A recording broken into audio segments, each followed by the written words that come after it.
Hi, I'm Gauri Desai and I work as an applications engineer with ATDI and I have been here for about 4 months now. Hi, I'm Tamanna Kamra. I'm a technical product marketing manager at ATDI, and I've been here for 7 years. Hi, my name is Gitanjali Tomar, and I'm working in a student as a EE1 engineer. I'm Lasha. I'm a quality engineer in Transformers BU. We are at the Californian location. So I have just joined ATDI in last October 2024.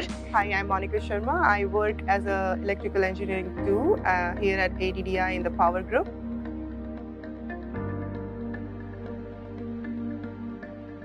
I first did my bachelor's in electronics engineering. I did it from Mumbai in India. And then I moved to the US to pursue my master's in computer engineering. In my bachelor's of electrical engineering at NJIT, which is the New Jersey Institute of Technology. So I have completed my bachelor's in aeronautical engineering. After that, I worked at Bosch in India, approximately like 5 years. Later, I moved to US to pursue my master's in industrial and systems engineering. I did my bachelor's and master's in electronics and communication engineering, and I got position here 4 months ago, like the ATDI. I did my bachelor's in electrical engineering, followed by master's in power system from India.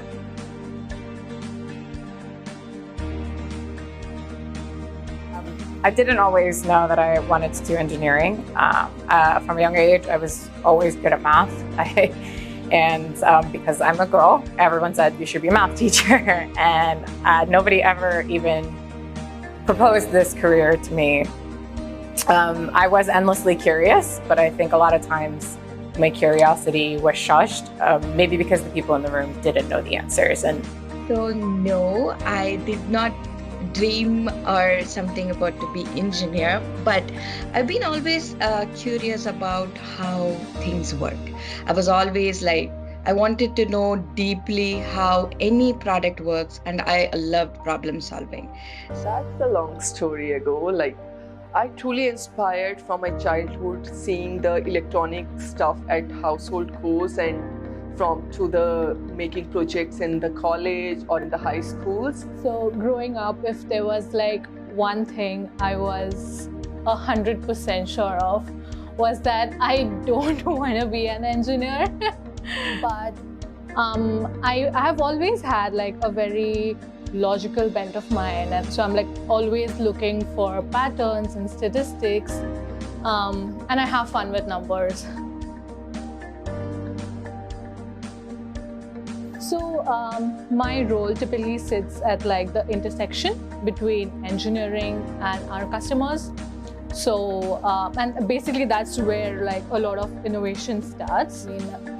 I feel very glad that I do some work which brings our mission to life in a very tangible way. I think every day is different, but a lot of it is around speaking to customers, understanding their technical problems, and then working with engineering to bridge a solution, and then being able to position that solution in a way that makes sense to the customers, and so that they understand that what we're giving is going to solve the problem that they're having.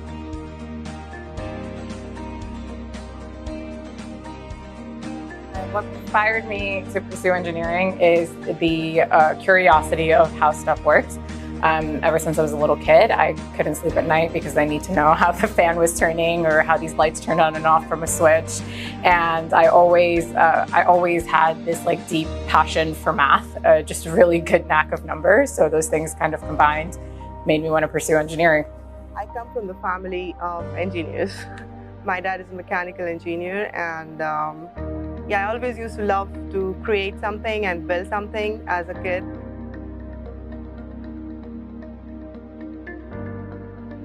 My really inspiration is my father, because he served in army for 40 years as a EME corps. So from my childhood, I saw my father to work on the different stuffs, from the medical equipment to the electronic gadgets. So that truly inspires me to go into that field, and he is my mentor, and like my father is always going to be the great dad, and yes, he truly inspires me to go pursue my career in this field. I would say like my mom was a very big driving force behind me pursuing engineering, because she really believed that it's my natural calling and I could be like really good at it. My 11th grade calculus teacher, he was a former engineer. And that's somebody that really inspired me in my life. We had a great relationship. He really saw my potential and was actually the first person ever to say, did you ever consider a career in engineering? My father was, I think, has played an important role in creating that love and fascination for engineering. He has not only motivated, supported, but also guided throughout my career journey.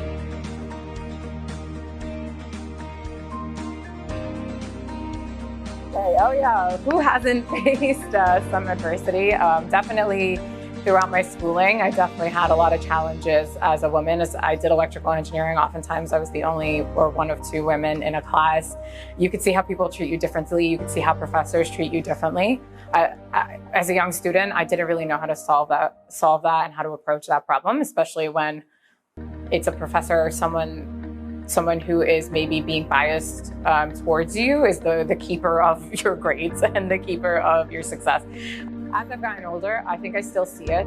One, being in a company that's very open, and I think having great leadership, having the people as leaders who won't tolerate that type of just misogyny, it's great and very comforting.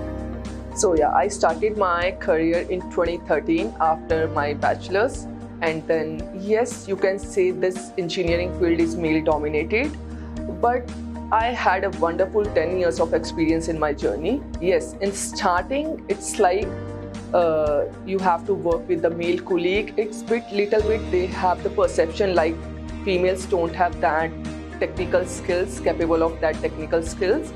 So, but my motive is to prove myself, and I successfully did that, and now I'm here from last 11 years of journey.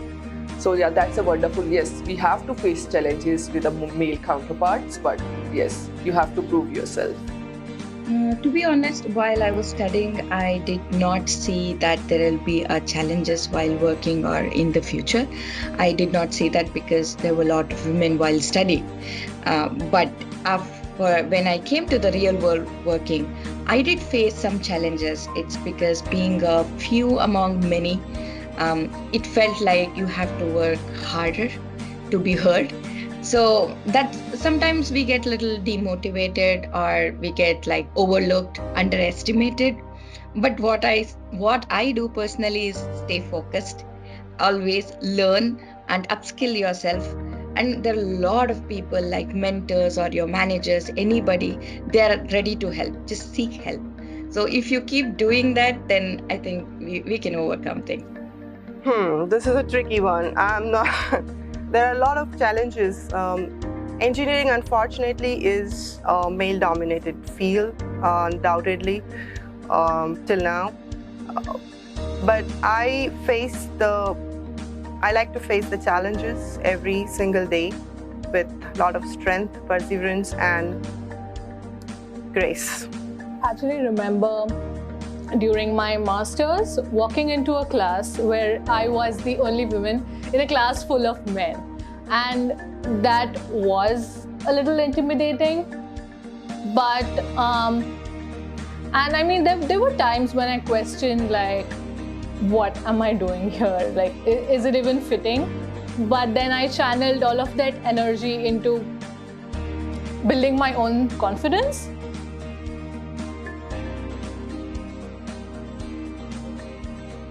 Oh, it's very important to have a lot of women in engineering because, you know, we are empathetic. We like to be with people, know their lives, and that always helps when you are working in a team. Here, when you want to execute a project, it's a team effort. It's not just you or me. Like it's like we have to get involved with the people. And I myself, as a woman, knows that we are very empathetic, and we can build those relationships and get the work done quickly? First of all, I feel it's very unfair to associate gender to any role or any occupation. But as far as women are concerned, we bring a whole new different perspective, and we have that power to bring empathy to any role that we do. What my opinion is, like, diversity really matters in your team. If you have different brains and different diversities in your teams, you have great ideas, great innovations, and great you can say great ideas gonna come from there. If you have only the male, or can't male, you have diversification in your team, you have more ideas, more innovation, and you can make a good things together. So that's why I feel like diversity is like more important in the teams. Yes. So diversity brings better solutions and new ideas to the table. And you know that women are creative, they're empathetic, they have a strong problem solving skills, and these are essential for engineering. So that's how I think, just go for it. Come to engineering, give better solutions and new ideas. Having any group represent what the world looks like is incredibly important. More than that, I think what's really important here is at a young age, women more often than men are told to stifle their curiosity. They're told to play it safe, they're told not to take risks, and they're told to play by the rules, and that failure is bad. And I think that women learn that at an early age, and that really shapes how they approach curiosity and problem solving, and now they maybe are picking careers that are less risky. And what I think is more important is to encourage young girls who are curious to be curious, and that it's okay to take the lawnmower apart because you want to know how it works, and that it's just as cool as when a little young boy does that. I think that creating that space will create more female engineers. It's what we teach girls when they're young. Being bold doesn't mean being reckless. Being bold is a pursuit of curiosity, right? It's the pursuit to solve problems and to be who you are. So yes, absolutely use your moral compass, let it guide you, but let your imagination run wild. And letting young girls let their imagination run wild, I think in turn will create a space where there is more female engineers.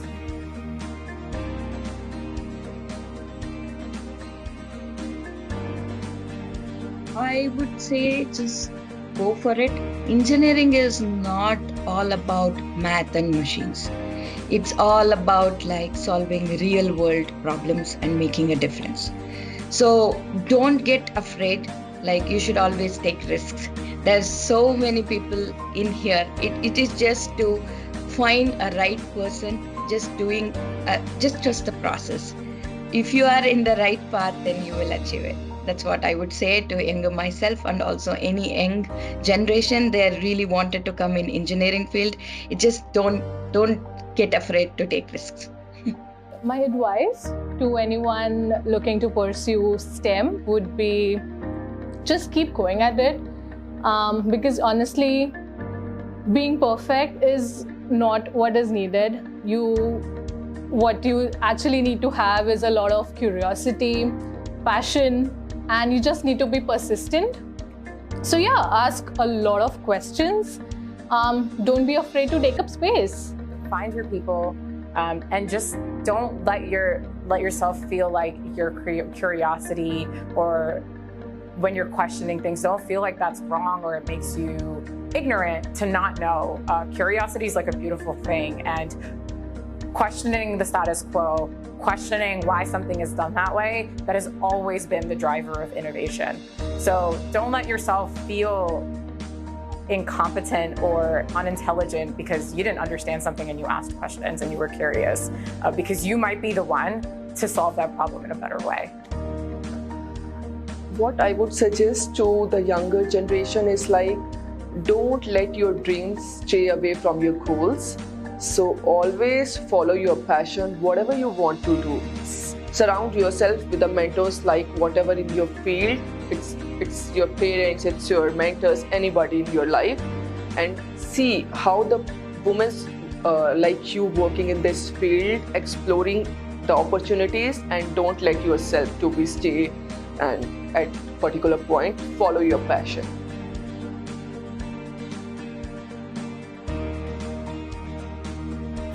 By being my own self, by being very honest about the highs, the lows. And I really wish if I could mentor someone the way I imagined someone mentoring me, that would be great.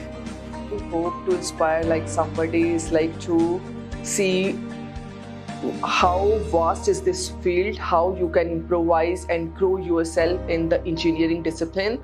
So like, yes, I would definitely help somebody to like give them the overview and the theoretical and the practical knowledge passed on to anybody like who want to join in my field and in my career.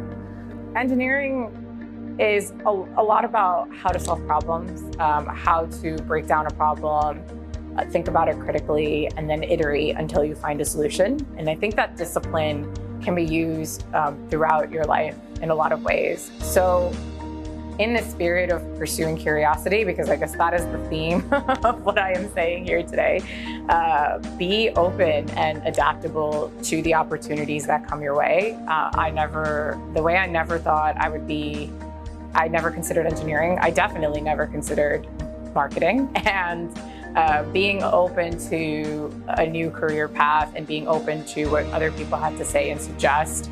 You know, I still feel very in touch with my technical background. I still feel like I get to explore that complex problem solving, thinking critically, thinking strategically. I still get to do all of those things, but in a new way. And I still feel like I'm supporting innovation and helping engineers. So in the end, being open and adaptable and really understanding all the ways that problem solving, all the places that it can take you.